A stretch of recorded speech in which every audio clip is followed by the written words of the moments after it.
Good evening students. Our next topic is bending stresses.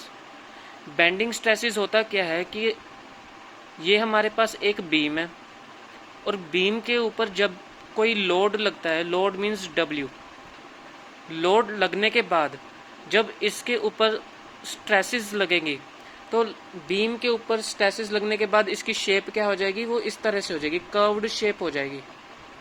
क्योंकि इसके ऊपर लोड लगा है, लोड लगने के बाद इसके ऊपर क्या आ गया, बेंडिंग मूवमेंट आ गया, इतना बेंड हो गया ये, तो इसको हम बोलते हैं बेंडिंग स्ट्रेसेस। जैसे कि यहाँ पे लिखा है when some external load acts on a beam, जब कोई एक्सटर्नल लोड बीम के ऊपर एक्ट करेगा तो bending movement and shear forces setup हो जाएंगी all sections of the beam. इस पूरे बीम के ऊपर शेयर फोर्सेस और बेंडिंग मूवमेंट सेटअप्स हो जाएंगी। तो bending movements tends to bend the beam and the beam undergoes certain deformation. Deformation का मतलब होता है कि जब एक्सटर्नल लोड लगता है बीम के ऊपर तो जब बीम बेंड हो जाता है, ठीक है, तो इसकी डायमेंशंस क्या है, चेंज हो गई है, डिफॉर्मेशन आ गई है, इसकी शेप चेंज हो गई है। तो बेंडिंग मूवमेंट क्या कर रहा है कि एक तो बीम को बेंड कर रहा है और बीम में क्या हो गया, उसकी शेप चेंज हो गई। जो स्ट्रेसेस प्रोड्यूस्ड होंगी by the material of the beam, जो स्ट्रेसेस इस मटेरियल ऑफ द बीम के ऊपर प्रोड्यूस्ड हो रही हैं उसको हम बोलते हैं बेंडिंग स्ट्रेसेस। बेंडिंग स्ट्रेसेस को हम लॉन्गिट्यूडनल स्ट्रेसेस भी बोलते हैं, ठीक है। और वो स्ट्रेसेस जो प्रोड्यूस्ड हो रही हैं किसी बीम के ऊपर, the stresses produced to resist the action of shear force. अब मतलब क्या हो रहा है कि ये जो देखिए बीम जो है बेंड हो रहा है, यहाँ पे क्या लग रहा है, शेयर फोर्स लग रही है, शेयर फोर्स को रेजिस्ट कर रहा है। जो स्ट्रेसेस यहाँ पे लग रही हैं तो ये क्या कर रहा है, रेजिस्ट करने, रोकने की कोशिश कर रहा है, तो उसको हम बोलते हैं शेयरिंग फोर्स। जब ये बेंड होता है तो एक्सटर्नल लोड लग रहा है बीम के ऊपर, जब ये बीम बेंड हो जाता है तो ये क्या हो रहा है, इसकी जो डिफॉर्मेशन आई है एक तरह से यहाँ पे शेयर फोर्स लग रही है। द स्ट्रेसेस प्रोड्यूस, जो स्ट्रेसेस शेयरिंग फोर्स होंगी, शेयरिंग एक्शन लगाएंगे, जो टेंजेंशियली फोर्स लगेगी, उसको हम बोलते हैं शेयरिंग स्ट्रेसेस। तो ये हमारे पास था बेंडिंग स्ट्रेसेस होती क्या है, जब किसी बीम के ऊपर एक्सटर्नल लोड लगता है और जब वो बेंड हो जाता है, कर्व्ड शेप में बन जाता है, ऐसे कर्व्ड शेप में बन जाता है, तो क्या होता है कि ये कर्व्ड शेप बनने से इसके ऊपर क्या हो गया, बेंडिंग मूवमेंट आ गया, डिफॉर्मेशन हो गई, इसको हम बोलते हैं बेंडिंग स्ट्रेसेस। तीन टाइप्स की फोर्सेस होती हैं, टेंशन या तो टेंसाइल फोर्स लगती है, या कंप्रेशन फोर्स लगती है, या शेयरिंग फोर्स लगती है। नेक्स्ट हमारे पास टॉपिक है कि न्यूट्रल सरफेस क्या होता है, ठीक है।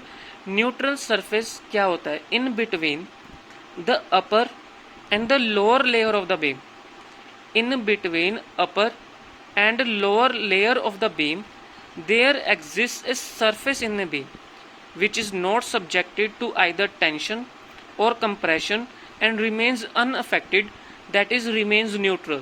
उस सरफेस को बोलते हैं हम न्यूट्रल सरफेस। अब आप ये डायग्राम देख रहे हैं, इस डायग्राम में क्या बताया हुआ है कि जब एक्सटर्नल लोड लगता है तब ये बीम क्या हो जाता है, बेंड हो गया। अब इसके ऊपर बेंडिंग मोमेंट्स लग गई हैं, बेंडिंग स्ट्रेसेस लग गई हैं। अब इसकी शेप जो है, बेंडिंग स्ट्रेस लगने की वजह से अब ये शेप जो है कर्व्ड शेप में आ गई है। अब इसमें क्या कर रहा है, न्यूट्रल सरफेस क्या होता है, in between the upper part and lower part of the beam. ये हमारे पास है upper part of the beam और ये हमारे पास है lower part of the beam. इन दोनों के बीच जो ये सेंटर वाला पार्ट है ये होता है न्यूट्रल सरफेस। इसके ऊपर ना तो कोई टेंसाइल फोर्स, ना ही कंप्रेसिव फोर्स, ना ही कोई शेयरिंग फोर्स अफेक्ट करती है। ये वो सरफेस है जिसके ऊपर कोई स्ट्रेस, कोई फोर्स अफेक्ट नहीं कर रही। ये centre part of the beam है जो कि अपर पार्ट और lower part of the beam के सेंटर में है। इसके ऊपर कोई टेंसाइल, कोई कंप्रेशन, कोई शेयर फोर्स एक्ट नहीं कर रही। उसका रीज़न ये है क्योंकि इसके ऊपर ऑलरेडी फोर्सेस लगने के बाद ये बेंड हो चुका है, और जब ये बेंड हो जाता है तो इसका जो सेंट्रल पार्ट होता है ये वाला अनअफेक्टेड होता है। इसको हम बोलते हैं न्यूट्रल सरफेस।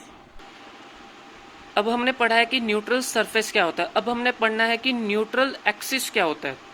न्यूट्रल एक्सिस होता है, it is defined as the intersection of the neutral surface with any cross section of the beam perpendicular to the longitudinal axis. क्या कह रहा है, न्यूट्रल एक्सिस क्या होता है, it is defined as the intersection of the neutral surface. Neutral surface हमने यही बताया कि सेंटर पार्ट होता है upper and lower part of the beam. Intersection हो रहा है न्यूट्रल सरफेस के ऊपर with any cross section of the beam, perpendicular होता है लॉन्गिट्यूडनल एक्सिस के, उसको हम बोलते हैं न्यूट्रल एक्सिस। अब हम इसे डायग्राम के द्वारा समझेंगे कि न्यूट्रल एक्सिस होता क्या है। अब आप ये डायग्राम देख रहे हैं, इस डायग्राम में हमें क्या बताया हुआ है, ये सब क्या है, न्यूट्रल सरफेस, ठीक है। ये जो है न्यूट्रल सरफेस है। न्यूट्रल एक्सिस क्या है, ये जो इंटरसेक्शन लाइन है एन, ये जो इंटरसेक्शन लाइन है ये परपेंडिकुलर है इस न्यूट्रल सरफेस के, ठीक है। ये जो लाइन होती है इंटरसेक्शन लाइन, इसको हम बोलते हैं न्यूट्रल एक्सिस लाइन। ये परपेंडिकुलर होती है लॉन्गिट्यूडनल एक्सिस के, ठीक है। ये जो न्यूट्रल सरफेस है इसके ऊपर जो ये इंटरसेक्शन लाइन लग रही है इसको हम बोलते हैं न्यूट्रल एक्सिस लाइन, ओके। अब न्यूट्रल एक्सिस अभी हमने पढ़ा है, ये क्या होता है, eight which the intersection of the neutral surface.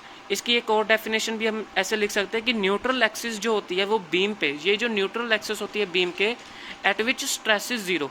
हमने पहले ही कहा है कि जो न्यूट्रल सरफेस होता है इसके ऊपर ना तो कोई टेंसाइल स्ट्रेस, ना ही कंप्रेसिव फोर्स, ना ही शेयर फोर्स लगती है, अनअफेक्टेड होती है।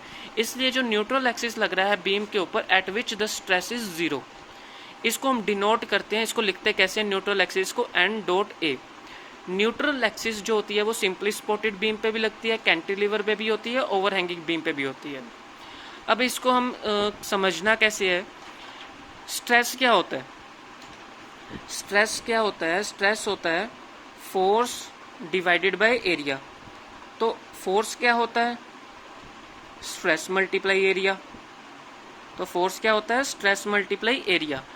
तो फोर्स क्या लिखेंगे, जब यहाँ पे ये जो बेंडिंग मोमेंट हुआ है बीम का, तो इसका कोई स्मॉल एलिमेंट आपने चूज करना है।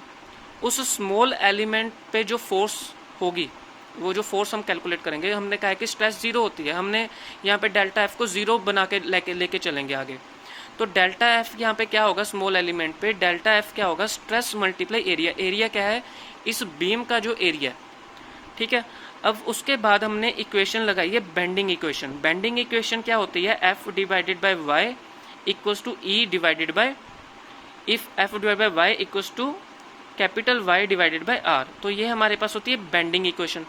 ये स्मॉल वाई क्या है, यंग्स मॉडुलस, ठीक है। तो डेल्टा एफ, ये जो एफ की वैल्यू है, ये बेंडिंग इक्वेशन, ये हम आगे डिस्कस करेंगे कि ये होता क्या है। सबसे पहले आपने इसको फॉर्मूला याद रखना है कि F divided by y equals to Y divided by R, capital Y divided by R. तो एफ क्या हो जाएगा, Y divided by R multiply small y, ठीक है। तो इसकी वैल्यू आपने यहाँ पे पुट करनी है इस इक्वेशन में। तो डेल्टा एफ क्या हो जाएगा, Y divided by R multiply y multiply delta है। तो टोटल फोर्स क्या आएगी, normal to the section, total force होगा कैपिटल एफ। इस डेल्टा एफ को हम एफ लिखेंगे जब हम टोटल फोर्स कैलकुलेट करेंगे, वाई बाय आर, इसका समेशन लिखेंगे, समेशन वाई डेल्टा आई, ठीक है। अब ये क्या कह रहा है कि जो टोटल फोर्स आई है दे शुड बी जीरो। हमने कहा है कि न्यूट्रल सरफेस और न्यूट्रल एक्सिस जो होते हैं वो अनअफेक्टेड होते हैं, तो टोटल फोर्स क्या होनी चाहिए, शुड बी जीरो होनी चाहिए। ये तभी पॉसिबल होगा जब वाई डेल्टा ए का समेशन जीरो होगा, ठीक है। तो जो वाई डेल्टा ए का समेशन होता है, ये मूवमेंट होता है किसी सेक्शनल एरिया का about the neutral axis. Since this movement is zero, the axis must pass to the centre of the area. कहते हैं ये जो होता है, क्या होता है कि अगर हमने कोई चीज़ कैलकुलेट करनी है, जैसे हमने ये बेंडिंग इक्वेशन, बेंडिंग मूवमेंट बनाया हुआ है बीम का, अब ये स्मॉल एलिमेंट है वाई, डेल्टा वाई, इतना हमने स्मॉल एलिमेंट ले लिया। तो इसको हम कैलकुलेट कैसे करेंगे, जब ये एक्सिस जो है ये पास करेगी centre of gravity of the beam से। जब भी हम कोई कैलकुलेट करते हैं, स्ट्रेसेस कैलकुलेट करते हैं या बेंडिंग मूवमेंट कैलकुलेट करते हैं, सबसे पहले क्या होता है, उसका centre of gravity find out करते हैं। तो वो जो लाइन है वो सारी लाइनें सेंटर ऑफ ग्रेविटी से पास होती हैं, तो वहाँ से हम कैलकुलेट करेंगे। न्यूट्रल एक्सिस की अब डेफिनेशन क्या आ रही है, it is defined as an axis. अब न्यूट्रल एक्सिस की डेफिनेशन हम लिखेंगे कैसे, may be defined as an axis having zero stress. ये हम ऑलरेडी डिस्कस कर चुके हैं कि न्यूट्रल सरफेस पे जीरो स्ट्रेस होता है, which always passes through the centre of gravity. हमने ये भी कहा है कि जो वो फाइंड आउट करने के लिए वो किससे पास होनी चाहिए, centre of gravity of the cross section of the beam. और ये पैरेलल किसके होनी चाहिए, base of the cross section. Simple और प्योर बेंडिंग क्या होता है? When a beam is subjected only to a bending moment, और उसके ऊपर कोई शेयर फोर्स नहीं लगती।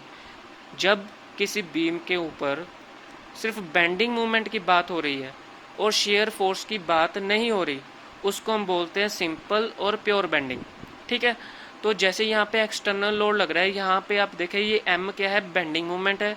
यहाँ पे इस डायग्राम में हम कहीं भी शेयर फोर्स की बात नहीं कर रहे। तो जब हम शेयर फोर्स की बात नहीं कर रहे, सिर्फ बेंडिंग मोमेंट की बात कर रहे हैं, तो उसको हम बोलते हैं सिंपल और प्योर बेंडिंग। अब हमारे पास बहुत ही इंपॉर्टेंट क्वेश्चन है, थ्योरी ऑफ सिंपल बेंडिंग। उसके लिए हमने सबसे पहले एजम्पशंस पढ़नी है थ्योरी ऑफ सिंपल बेंडिंग की। ये बहुत ही इंपॉर्टेंट क्वेश्चन है। फर्स्ट एजम्पशन क्या है? The plane transverse section remains plane even after bending. जब यहाँ पे एक्सटर्नल लोड नहीं लग रहा, तो इसका जो सेक्शन व्यू है वो हमने इस तरीके से दिखाया है, ये बिल्कुल प्लेन है। जब यहाँ पे एक्सटर्नल लोड लगता है, तब जब ये बेंड हो जाता है आफ्टर बेंडिंग, तब भी क्या कहता है कि इसका जो सेक्शनल व्यू है वो प्लेन रहना चाहिए। जो प्लेन ट्रांसवर्स सेक्शन है वो प्लेन रहना चाहिए, चाहे बिफोर बेंडिंग हो चाहे आफ्टर बेंडिंग। ये थी हमारी पहली एजम्पशन। सेकंड एजम्पशन क्या है कि beam material is homogeneous and isotropic. ये कह रहा है कि चाहे बीम बिफोर बेंडिंग हो चाहे आफ्टर बेंडिंग हो, उसकी जो प्रॉपर्टीज है